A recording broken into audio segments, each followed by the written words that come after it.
del yoga kundalini evangélico. Y esto es lo que pasa cuando no solo es algo que tú haces de forma individual, sino que también ocurre de manera colectiva. El hecho de que todas las personas lo estén haciendo hace que tenga mucho más poder, porque la persona se sugestiona más fácilmente, y eso puede hacer también que el despertar kundalini se produzca rápidamente. Y no olvidemos que también sigue al mismo tiempo la música sentimental. Todo debe ir al mismo tiempo, ¿verdad, hermanos? Y muchas personas dirán, pero bueno, Ekusato, mira que eso no tiene nada de malo. No se supone que a eso vamos a la iglesia, a adorar a Dios y a decir alabado y a decir amén. Y a alzar las manos en alabanza, pero vemos que es parte de un método sistémico para forzar una conexión con Dios. Ahí es donde está el error, ¿ok?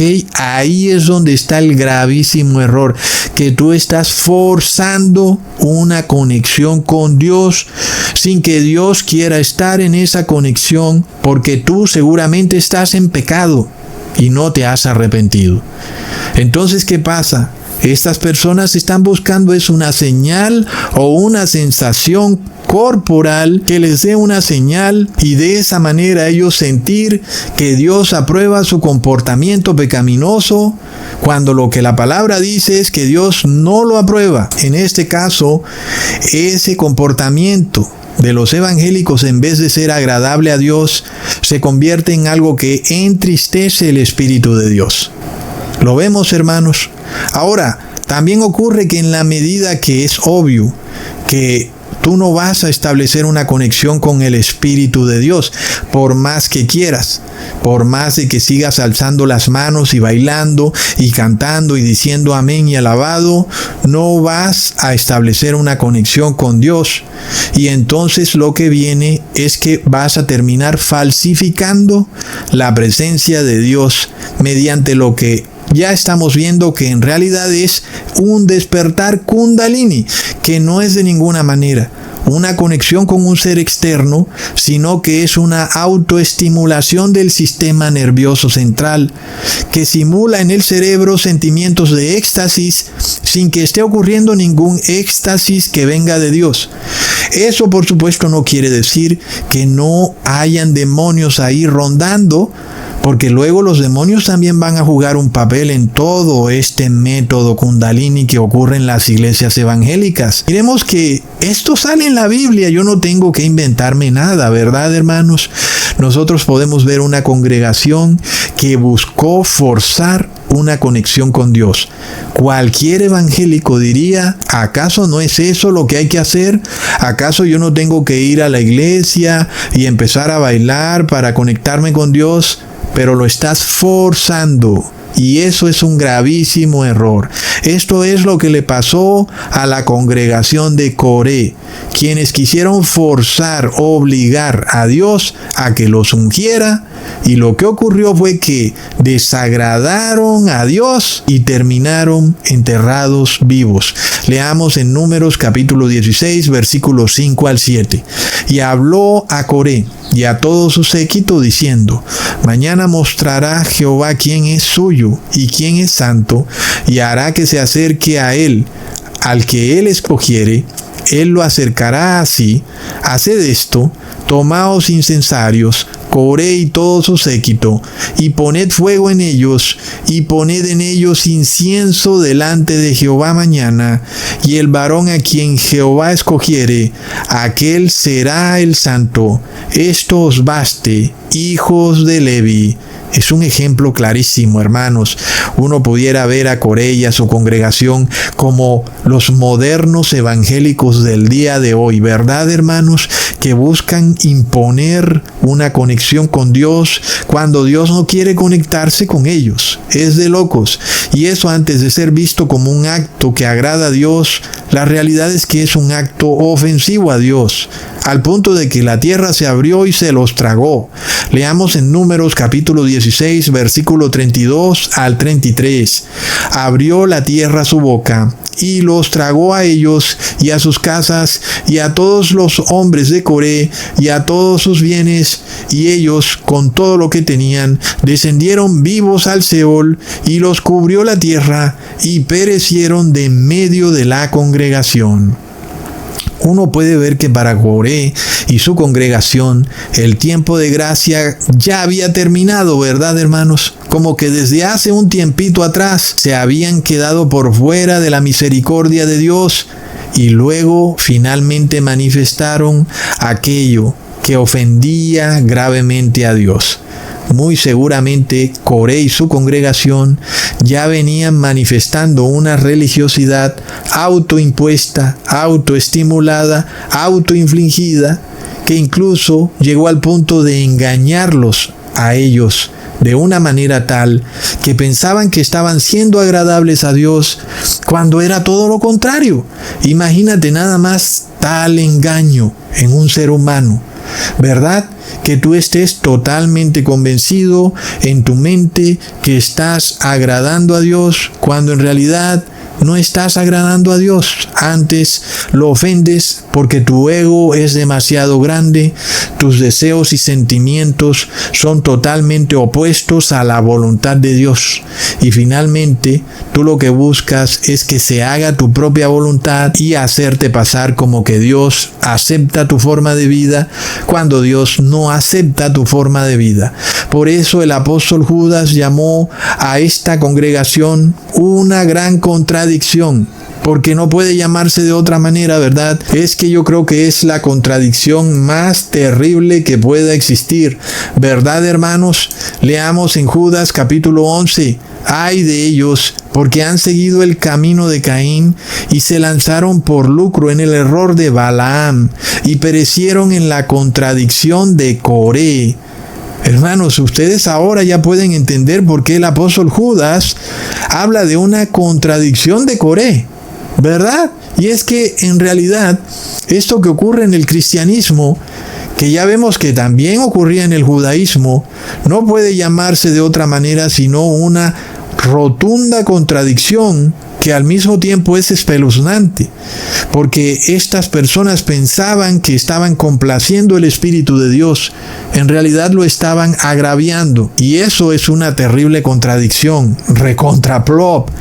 Es lo que ocurre con los cristianos de hoy en día, ¿verdad, hermanos? Cuando ellos tratan de buscar forzadamente una unción del Espíritu Santo, y es como si ellos fueran esta congregación de Coré que viene a traer fuego en sus incensarios y que viene a decir: aquí estamos nosotros con nuestro fuego, Dios nos acepta, y resulta que Dios no los acepta.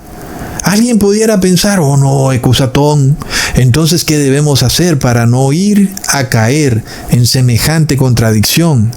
Lo primero es huir de esas iglesias, ¿verdad, hermanos? No hay de otra. Yo no creo que esas iglesias puedan tener redención, puedan revertir su modo de comportamiento. No lo veo. Lo único que puede hacerse es salir de allí. Si tú piensas que puedes cambiar esa congregación, tengo malas noticias para ti. No será posible. Lo que sí puedes hacer es decirle a aquel familiar o a aquel hermano: sal de esa congregación. Es lo único que se puede hacer. Miremos que no era broma cuando decíamos que había que salir de Babilonia, ¿verdad, hermanos? Ahora podemos ver con estupor cómo la mayoría de estos cristianos tienen el 666. Pero aún hoy es lamentable que algunos hermanos se salgan de nuestro ministerio para volver a caer de vuelta en Babilonia. Es como ese video de esa oveja que es rescatada de un hoyo y luego brinca y cae en otro hueco. ¡Plop! Miremos, hermanos, que yo estoy dando prueba sobre prueba. Yo no me invento nada y doy prueba tanto científica como metódica de lo que hoy estamos aprendiendo, que es una terrible contradicción de aquellos que creen agradar al Espíritu de Dios y en realidad lo están ofendiendo gravemente. Es algo bastante triste, pero no son sin culpa, como ya lo hemos explicado. Miremos entonces, el primer paso en el despertar del Kundalini, que ya vemos que aquí no hay nada de mágico ni de espiritual, aquí lo que hay es una autoestimulación del sistema nervioso. Bueno, el primer paso es la música, porque ya vimos que la música reduce el pensamiento lógico de la persona. El segundo paso son los mudras y mantras. Y los mudras son gestos que la persona hace con las manos, que los vemos muy claramente en los evangélicos, alzando las manos con las palmas abiertas, como ya dijimos. Y los mantras son frases sagradas que también están muy claras en los evangélicos, como amén, aquí viene la unción, digan todos alabado, digan todos ven a mí Espíritu Santo, en fin. Y esta es la manera como ellos empiezan a desatar la energía Kundalini. Alguien pensaría que estas frases o palabras como alabado, amén, Espíritu Santo, en sí mismas son como de un carácter que no pudiera ser usado por otra religión mística o por una especie de pseudo cristianismo.